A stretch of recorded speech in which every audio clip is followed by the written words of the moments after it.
Well, welcome everyone to this ray workshop on planetary rayology. During our 2 days together, we will focus on the many ways that the planets, as rulers of the zodiacal constellations, make ray energies available to us, as well as how we can learn to distinguish these energies. But before we get into this topic, which we'll really be taking up in earnest tomorrow, let's review how the rays influence the 5 fields of the human energy system: our physical, astral, mental, personality, and soul sheaths. Okay, a number of the theoretically possible ray sheath combinations are never mentioned by DK. Others, such as a Ray 1 astral body or Ray 6 mind, only rarely occur, and these usually among disciples and initiates. As fascinating as these exceptions are, I won't have time during this presentation to take up these unusual pairings, and will instead focus on the more common ray sheath combinations. As to whether or not you should consider an unusual pairing for your own chart, I'll use a familiar metaphor. If you hear a clip clopping outside your window, it could be a zebra, but is much more likely to be a horse. Said another way, if you're considering the idea that you have, for example, a 7th ray mind, you may want to first look at where ray 7 more commonly occurs, either the physical etheric sheath, which also conditions your brain, or your personality sheath, which synthesizes all the lower sheaths. So sometimes these rare combinations are actually coming from common sources. You just have to shift your perspective. Finally, if you are unsure of your ray configuration, and who is completely sure, then you may wish to make note of those combinations that resonate for you during this presentation. Also, keep in mind that even though for practical reasons we have to consider the sheaths and their ray influences one at a time, these influences are not, in truth, separative and discrete. Thought affects emotions and vice versa. Therefore, the rays of both one's astral and mental sheaths will affect how one's thought life is emotionally experienced. And both of these impact one's experience of the physical etheric body. Also, as one integrates the lesser sheaths, the ray of the personality sheath plays an increasingly dominant role. So, is the energy you are experiencing coming through the ray of your mental sheath or your integrated personality? But the most important factor of all is determining where you or those you are working with are on the path of becoming. For example, the 6th ray astral body of an average emotionally polarized person bears little resemblance to the 6th ray astral sheath of a disciple. For these reasons, we have to consider the info given as part of a complex, interrelated tapestry of influences. Before we get into specific combinations, I'd like to remind you that first, all confirmed info about the rays in relation to the 5 sheaths comes from DK's writings about his disciples. And second, we have no way of knowing how typical these ray configurations were and are compared to humanity as a whole. In fact, there are a number of indications that unusual ray sheath combinations were and are more common among disciples and initiates than among humanity as a whole. Hints are given as to the reasons for this, including the idea that a specific ray sheath combination could enhance a disciple's ability to better deal with some karmic debt, or accelerate personal growth in a particular area, or be more effective in a field of service. So, without further ado, let's take a look at the rays most common for the physical etheric body or sheath.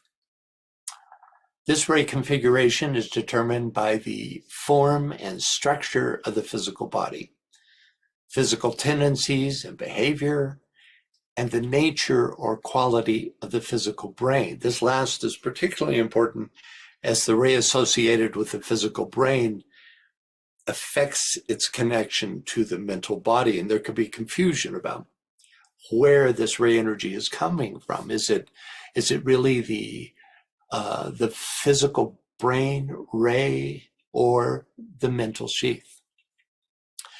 The Tibetan discusses only 4 rays for the etheric physical body: the 1st, 3rd, 6th, and 7th. Of these, the 3rd and 7th are by far the most common. His discussion of the 6th is very brief. One of his disciples had a 2nd ray physical body, but the Tibetan says nothing about the specific characteristics of this type. No disciple in DK's group had a 4th ray body, nor was the possibility ever discussed. There is a brief mention of the possibility of a ray 5 body in Dina 2, although nothing specific is said about it. So, let's take a look at the 4 main types. But first, a big thanks to Michael Robbins for the lists of attributes that he provides in his Tapestry of the Gods, Volume 1, which I'll be using throughout this presentation and also in the workshop. Okay, to start, 1st ray physical bodies are relatively rare, only occurring in about 16% of the Tibetan's disciples. As mentioned before, since disciples and initiates are more likely to take unusual ray sheath combinations, this percentage may be significantly less among humanity as a whole. Just keep in mind when determining possibilities for your own ray sheaths.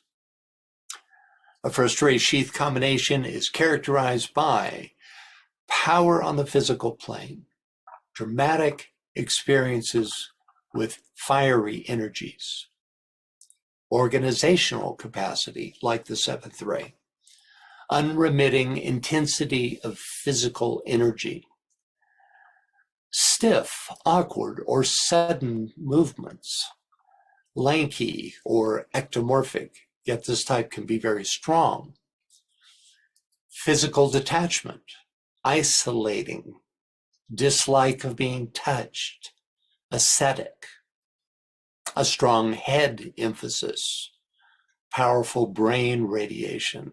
This is because the 1st ray is associated with the head chakra. 1st ray types in general have a powerful impact on their environment.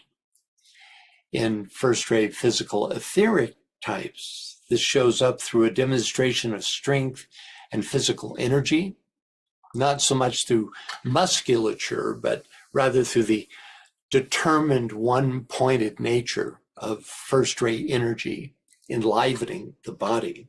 It's like they're tapped straight into that electrical current that comes through the 1st ray. We might also hypothesize that the 1st ray physical etheric body might be bestowed on one who is ready to activate the Kundalini at the base of the spine, which is ruled by 1st ray Pluto and later by 1st ray Vulcan.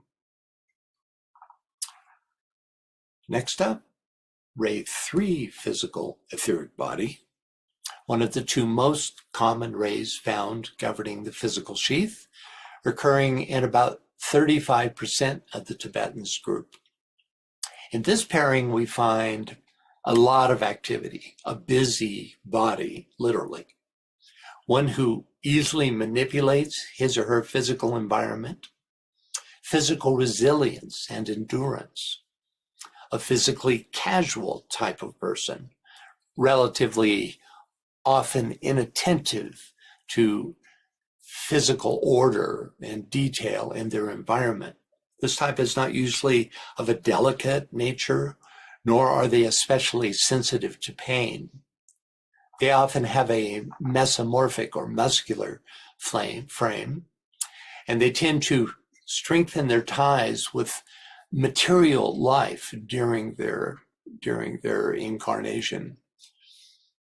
They have rapid brain activity and a strong emphasis on the throat center. This type is easy to spot as they tend to be physically active both in movement and speech, as well as energetically resilient. They often have casual relationship with their environment. Physical disorder doesn't bother them as much as it does other ray expressions. And even though those with third ray brains have a natural rapport with thought activity, they can be inaccurate in details, a carryover from their physical sloppiness. So you can see just from this description that where one is on the path of return can very much affect the nature of, for instance, a third-ray physical type. Okay, and last we have the seventh ray, the most common ray associated with the physical etheric body, occurring in almost 40% of the Tibetans group. This type tends to be refined and delicate, displaying a graceful, well-ordered activity. They are etherically sensitive and are a blend of between mesomorphy and ectomorphy, between muscular and lean. They are particularly responsive to rhythmic cycles, and their bodies are easily trained. They are physically more formal, attentive to both physical order and detail in their environment. They tend to be well-grounded and are rooted in the ethers. They are inclined to use their hands in healing and in constructive, practical activity. Their bodies can be useful instruments in the magical process. So compared to the first and third ray types, the seventh ray tends to have a refined and even delicate body type. But this doesn't necessarily mean that they are weak. In fact, they can have tremendous stamina, as found among gymnasts, dancers, and cyclists who often have seventh-ray physical vehicles. Interestingly, no type of body is more sensitive to etheric conditions than the seventh-ray body. It will be among such individuals that etheric sight will first develop, and sensitivity to all types of etheric energy transmissions will be registered. Okay, next up, the astral sheath. The rays which color the astral body are almost exclusively the sixth ray of devotion and idealism and the second ray of love wisdom. Though, as I mentioned in the introduction, the soul sometimes assigns, especially a ray 1 astral body, to disciples for some special purpose. First, though ray 2 astral bodies were found in only about 20% of the Tibetans group, MDR speculates that they are more common among the general population. Though that's probably because there are so many special ray types among disciples. So those with this ray sheath combination tend to be loving, calm, gentle, serene, patient, and emotionally non-reactive.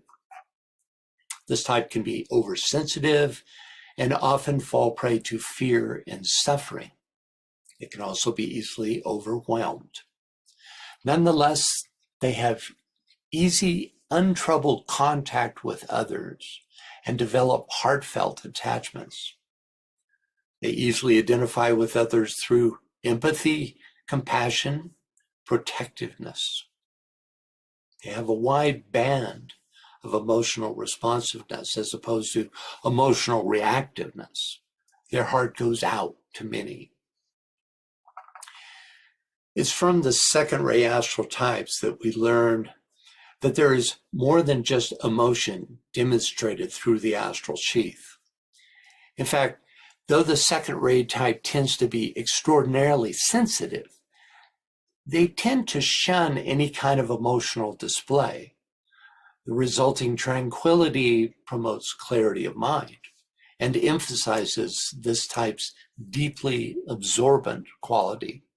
All this leads to a natural, non-repressive self-control, allowing for a sensitive aliveness and presence not so often found in other astral ray types. Keywords for this type: emotional harmlessness. Next up, the qualities of those with sixth ray astral sheaths. Among the Tibetan's disciples, this was the most frequently found type of astral vehicle, occurring in more than half of the cases. For the rest of humanity, a ray 6 astral body would almost certainly be even more common. So, we have devotion, emotional dependency, emotionalism, reactivity, rapid arousal, undue emphasis, lack of emotional control, and personalism. This type is more likely to be filled with desire rather than with unselfish love. They are emotionally persistent and have great emotional intensity, sometimes leading to fanaticism, but they also have great aspirational strength and intensity.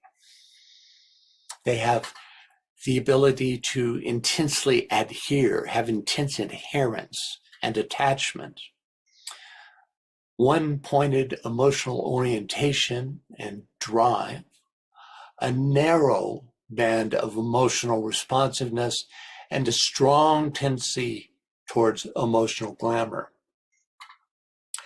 Sixth-ray idealism is experienced in the astral sheath as devotion, which tends to be an exclusive attraction to a person or ideal. Also, sixth-ray astral types are the least emotionally controlled of all types. Add to this the fact that most of humanity is emotionally polarized, and what we see throughout the world is an almost constant stream of unconscious, reactive emotionalism, whether in the form of flashes of anger, feelings of loneliness, righteous indignation, or irritation, the latter a condition that the Master Morya describes as imperil. Sixth-ray astral types tend to take everything personally, and at least until they come under some spiritual influence, are the most susceptible to desire in all its forms. The good news? This desire eventually becomes intense aspiration, though initially heavily glamored, which eventually leads onto the mystical path.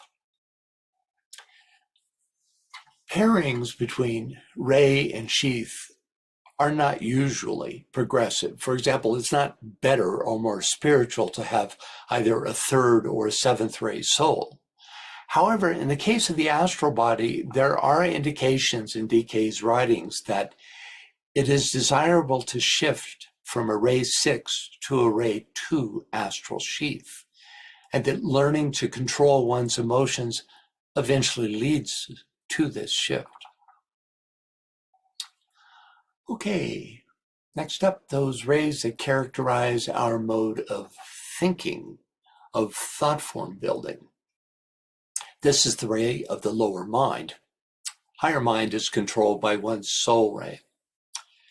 DK says, the mental body of every human being is composed of substance which is governed by the rays 1, 4, and 5.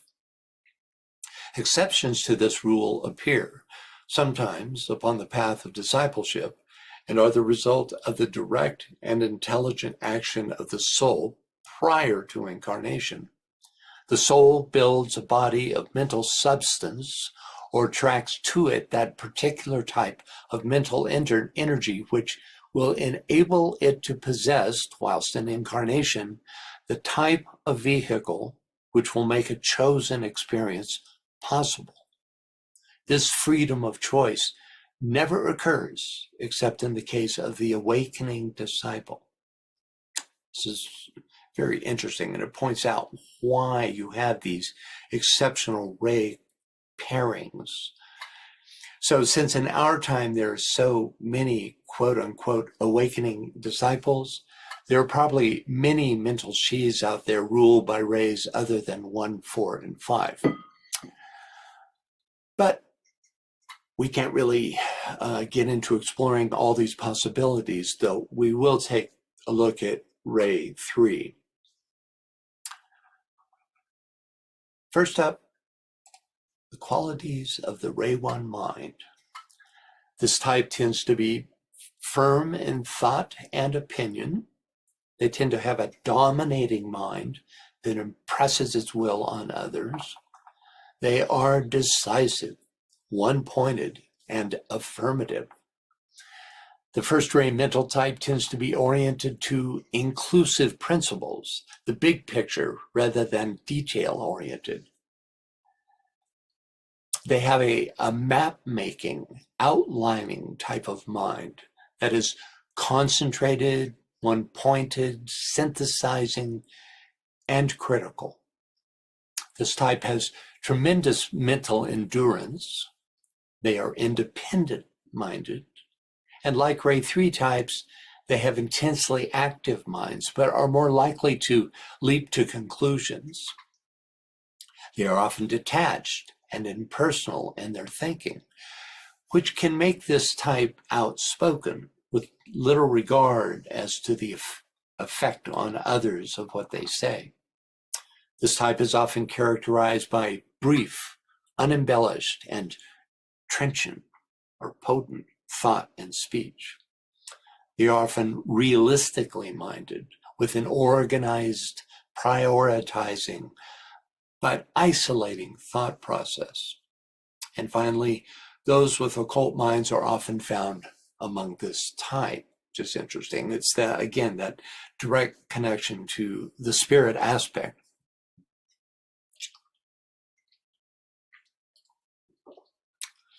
Ray 1 mental types tend to hold firmly to that which they have determined to be true. They are decisive and have a strong sense of conviction, which can help them hold the course when action is needed. But this can make them mentally obstinate and resistant to change, even when new information suggests that their ideas are faulty.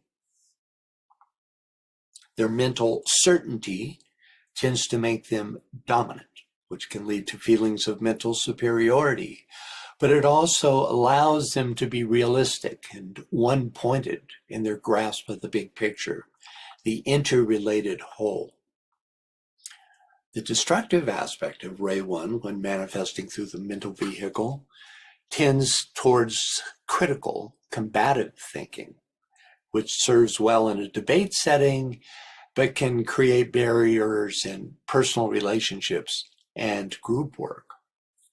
Finally, ray 1 types have great mental endurance and can process information quickly. To get a sense of how strongly the sheaths affect each other, let's just take a moment to consider the difference between a ray 1 mind with a second ray astral sheath and a ray 1 mind with a sixth ray astral sheath. We can see that ray 1's mental ability to synthesize and endure would be enhanced by the calmness and clarity of a ray 2 astral sheath, whose loving quality would also temper the abrupt and isolating tendencies of the ray 1 mind. Conversely, the first ray propensity towards independence and critical mindedness would be exacerbated by the emotional reactivity of the ray 6th astral type. But at the same time, ray 1's tendency towards terse realism would be tempered by the idealistic, aspirational qualities of the 6th ray. So you can see, as soon as you start combining these influences, you get a tapestry of possibilities. No one is just ray 1 all the way down the line. It's a ray 1 mind will be tempered by all the other sheaths. A ray 6 astral sheath will be tempered by all the other sheaths. Okay, next up, the ray 3 mind, which is relatively rare, but I include it because I found over the many years that I've been involved in these ray conferences that a number of students believe that they have ray 3 mental sheaths. So here's the list of this type's attributes. They tend to have an incessantly active mind, as well as a reasoning, concatenating, highly analytical, deductive, and non-empirical mind. But they can also be mentally manipulative. Their thinking process tends to qualify the objects rather than quantify of their thought process, which are often complex and involved. They have an intellectual, critical, highly verbal, communicative, creative, fabricating mind, often weaving their thoughts together. They also tend towards abstraction and generalization and can be absent-minded. This is the penultimate absent-minded professor type of mental sheath. But among this type, we also find the ability to plan, the strategic, calculating, fluid, flexible, versatile, wide, eclectic, resourceful, and option-generating mental types, but which can be circuitous and tangential in their thinking. This is one of the best types for divergent thought processes, also called brainstorming, because of their ability to entertain multiple points of view. Ray 3 types are the most mentally active and highly verbal of all the ray types. They are at home in the world of thought. Unfortunately, this makes it difficult for them to quiet the mind in meditation. In fact, one of the key words that DK suggests for ray 3 types in general is a cultivation of stillness. Ray 3 minds are problem solvers and thus have an easy grasp of the power of reason and of sequential thinking. But their strong belief in the efficacy of this reasoning process can block their intuition. They can overthink things, creating a web of thought forms that can obscure rather than reveal the truth. And yet the impetus behind the creation of these webs of thought is strongly motivated by a desire to know the truth. Okay, in order to get a sense of the effect that different levels of consciousness have on how a ray sheath combination may function, let's take a look at the difference between a disciple initiate and an advanced human being, both working through a ray 3 mind. I say advanced human because I think it unlikely that the soul of an average emotionally polarized person would find any possibilities in by incarnating into a third-ray mental sheath. Okay, both the disciple initiate and the advanced human are likely to have well-developed lower minds. But whereas the advanced human being would be more prone to apply analysis, deduction, and critical thought to understanding his or her outer environment and all the problems that come to him through that environment, the disciple initiate be much more likely to use the third-rate propensity for abstract thought, for philosophical considerations, and for creative receptivity to the higher mind. Same skill set, different application based on the stage of becoming. Next up, the qualities of a Rate 4 mental sheath. Here we find a harmonizing, peacemaking, reconciling, resolving type of mental sheath, but with conflicted, struggle-filled, crisis-stressed mental processes. This type has a unifying, integrating, synthesizing, non-separative mind, a weighing and balancing mind, but which has a tendency to be vacillating, ambivalent, and indecisive.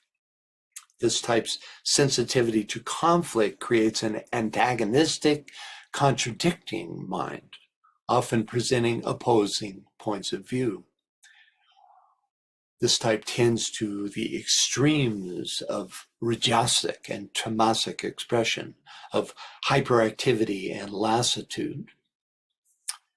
4-3 types are mentally receptive, with a propensity for rapid attunement and rapport. They are intuitive, non-rationalistic, feeling-toned, kama-manasic. They have imagining, fictive minds, which tend to create thought forms through the use of imagination. They have aesthetic, beauty-sensitive, artistic, musical, poetic, literary, expressive, and colorful mental sheaths. They have anagogic, metaphoric minds. Anagogic means to reflect on the moral or idealistic strivings of the unconscious. They have mixing, poetic, dramatic, exaggerative, quick, spontaneous, improvisatory, playful minds. This type tends to employ free association, non-linear, non-sequestered thought processes. And finally, they have paradoxical and refining minds. So when the 4th rate qualifies the mind, thought forms are created under the aesthetic impulse, and very frequently for their visual or auditory appeal. The 4th rate type tends to focus on beauty and rhythm, with utility and functionality only a secondary consideration. The creativity of this type of mind is especially stimulated when the emotions are engaged. For the 4th rate mind, more than any other mental type, is especially sensitive to emotions. As an even number, 4 is naturally resonant with the energies of ray 2 and 6, the most common rays of the emotional body. Furthermore, emotions stimulate the imagination, which is the source of many forms utilized during the creative process of the 4th rate type. Since the 4th ray inspires the quest for harmony and is especially adept at forging connection through compatibilities, it is one of the primary rays of a relationship. The entire aesthetic process is dependent upon the ability to relate the elements within any whole in a harmonious fashion. Finally, 4th ray mental types are natural mediators, since they can see the value of the positions on either side of an issue, point out commonalities, and thus promote peace and harmony. Next up, 5th ray mental types. This is where we find the scientific, precise, accurate, exact, correct, highly focused, concentrated mental type with convergent rather than divergent thought processes. This type has a concrete form of focused mind, which is acutely analytical, discriminative, and separative. The fifth ray type has a keen, sharp, defining, detailed thought process, able to focus on minutiae. Though they are literally minded, they can also be lucid, that is, light bestowing, and truthful in their mental pursuits. This is where we find the fact ascertaining, empirical, inductive mind, which through their ability to be mentally detached gives them a uniquely objective, clinical, impartial, and unbiased approach. Within their discipline, they are naturally questioning, curious, inquiring, probing, and investigative. They are particularly sensitive to cause and effect relationships. They are technical, mathematical, quantifying, enumerating, measuring, rational, and within their discipline, patient. Like in first and third ray types, they are critically minded. And finally, they are non-magnetic, non-imaginative in their thought processes, and non-intuitive, at least until soul contact is well underway. The precise, always questioning fifth ray mind is an ideal instrument for establishing certainty within any rigorous discipline, such as the hard sciences, engineering, and other fields of knowledge that require an investigative, accurate approach. Fifth ray mental types have an unparalleled ability to focus and concentrate with an unrelentingly penetrating attention, driven by an equally unrelenting desire to know, to uncover anything veiling the truth. Finally, fifth ray mental types tend to be very literal and have little talent or interest in seeing things figuratively, for seeing one thing in terms of another. But this does contribute to their impartial, unbiased perspective. If you are exhausted just by considering this list, then you probably don't have a fifth ray mind. In fact, according to MDR, there are less fifth ray minds attracted to the ageless wisdom teachings than to any other type, any other ray type. Okay, next up, the personality rays.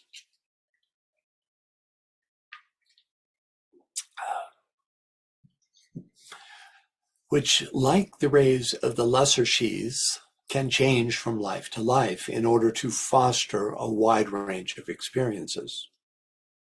The personality ray only comes to the fore when one has healed all cleavages, and in so doing, integrated one's personality, at which time the potency of the personality ray eclipses the influence of the lesser sheaths. As a subray of the soul, the personality ray's primary function is to provide a means for coming into soul infusion.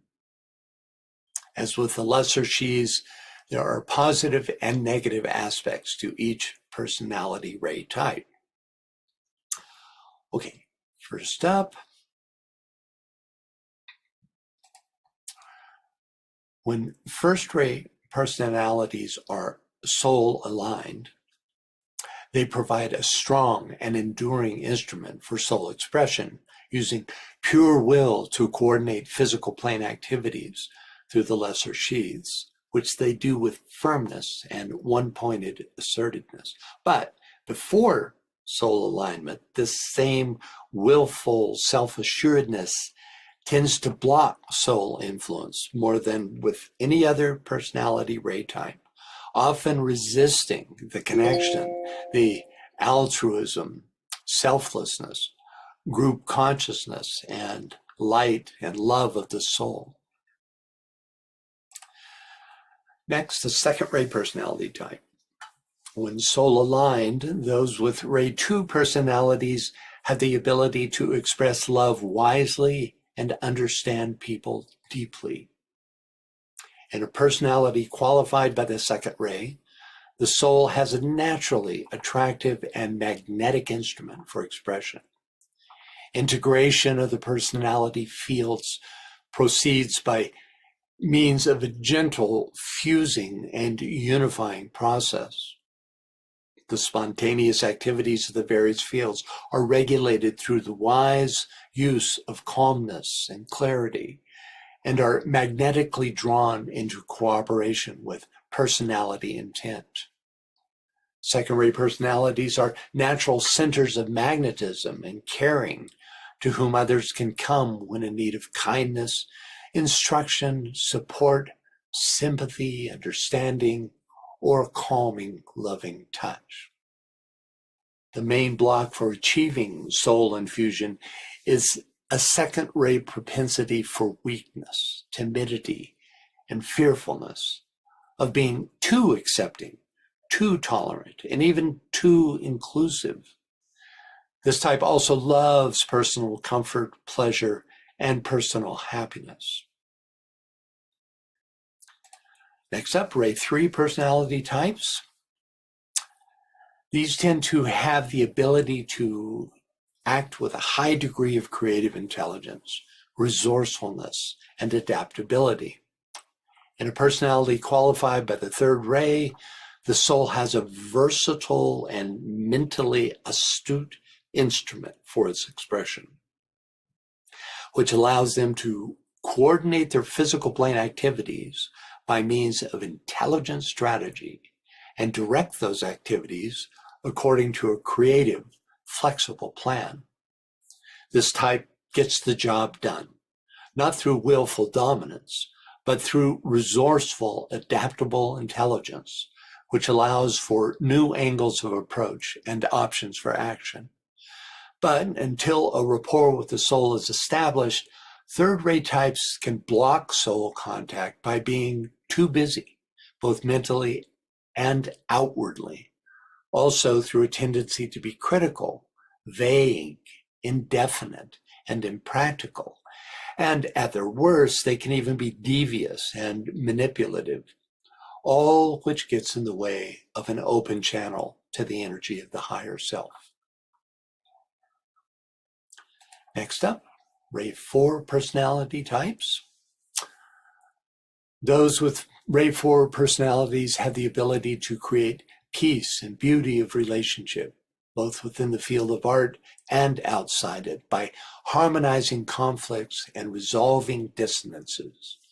In a personality qualified by the fourth ray, the soul has a pliable and imaginative instrument, adept at promoting rapport and unity.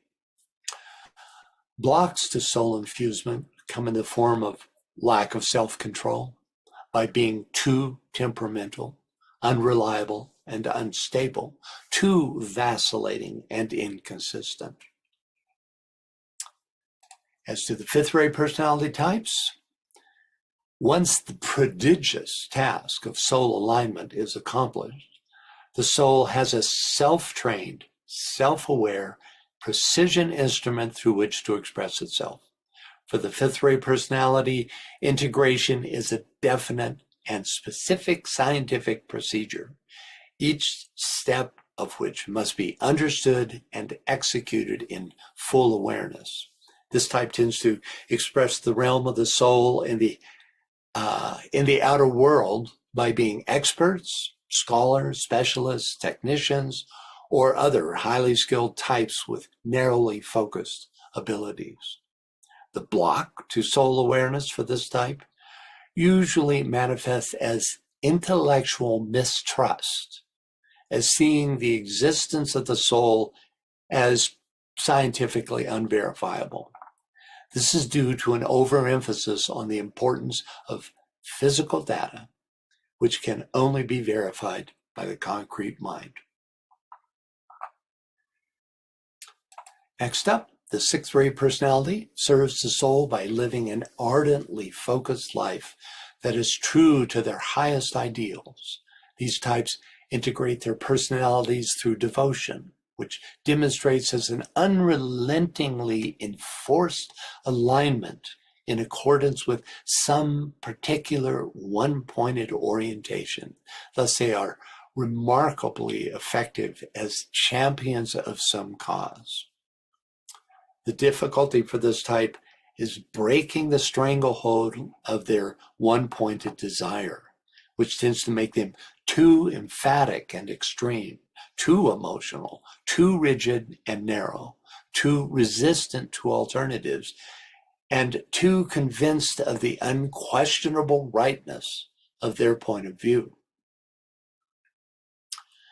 The seventh ray personality expresses the soul in the three worlds through an innate organizational ability, thus having a natural administrative and managerial prowess. They also tend to have a strong sense of team spirit, allowing them to skillfully and efficiently coordinate group activities and workflow.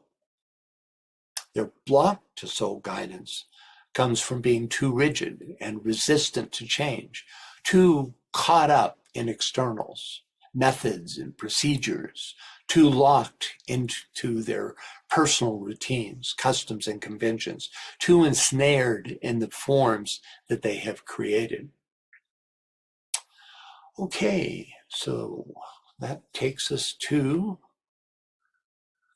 finally to the influence of the soul and the soul ray and the impact it has on the personality and its three sheaths.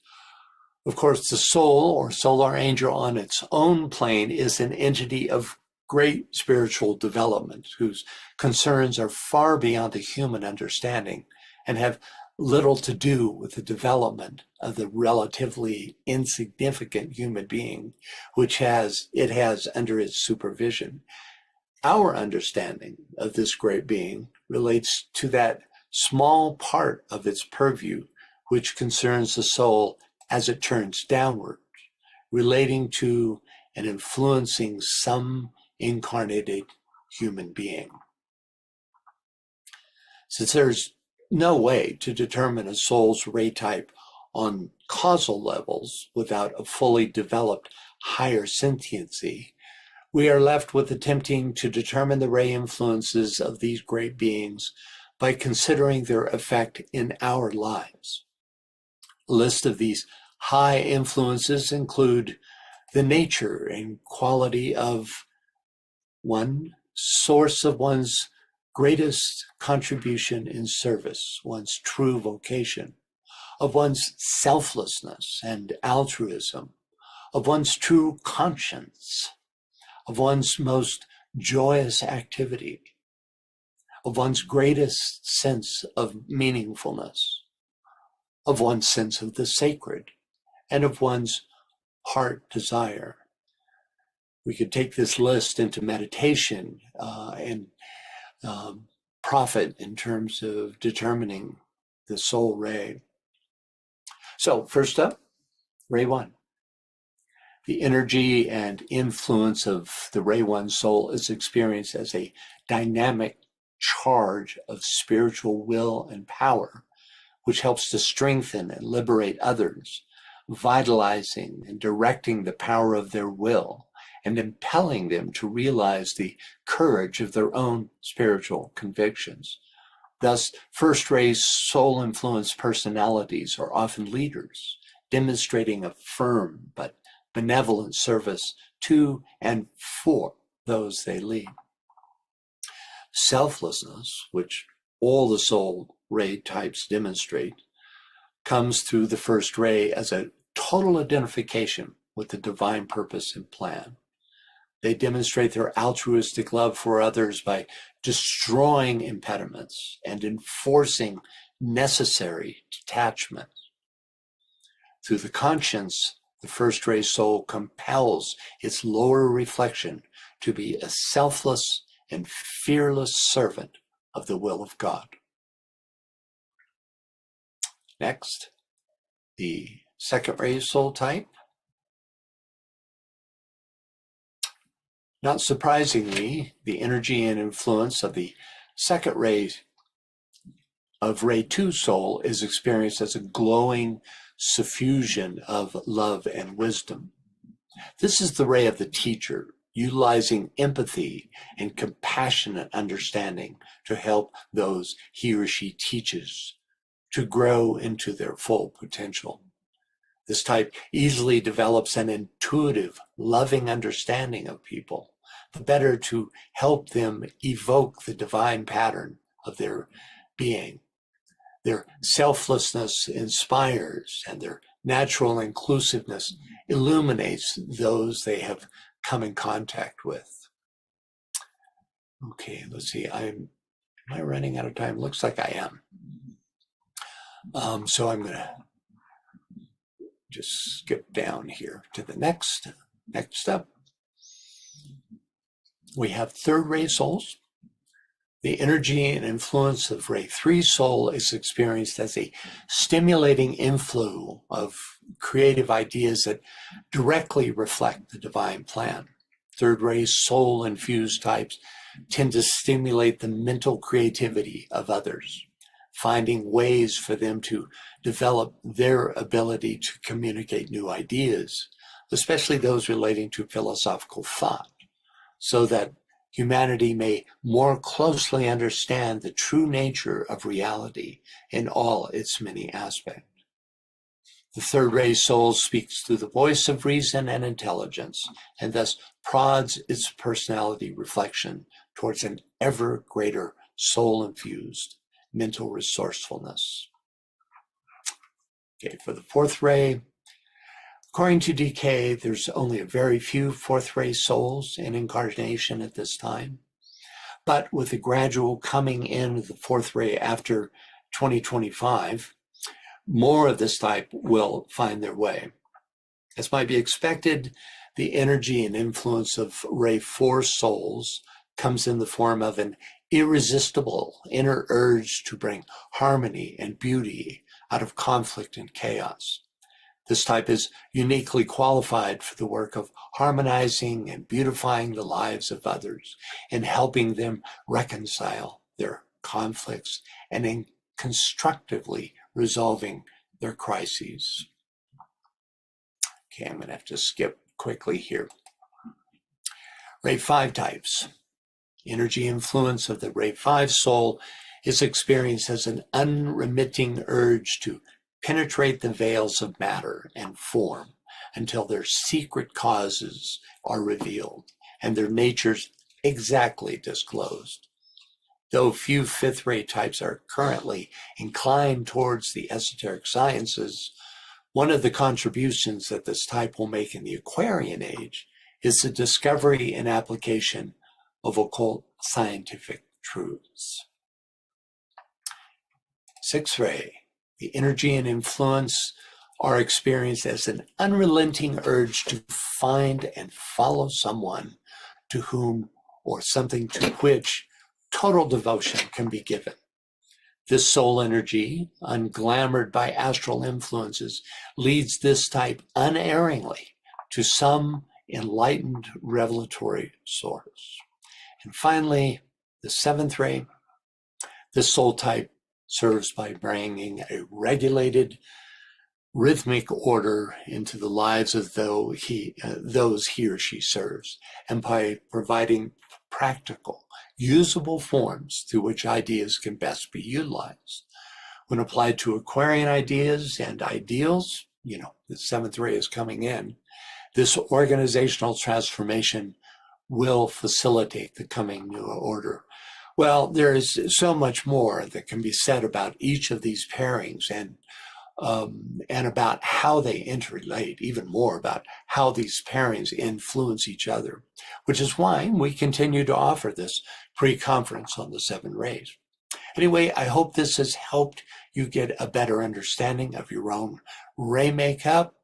This will form the foundation. This and the other presentations this morning will form the foundation for our breakout groups a little later on. So thank you very much.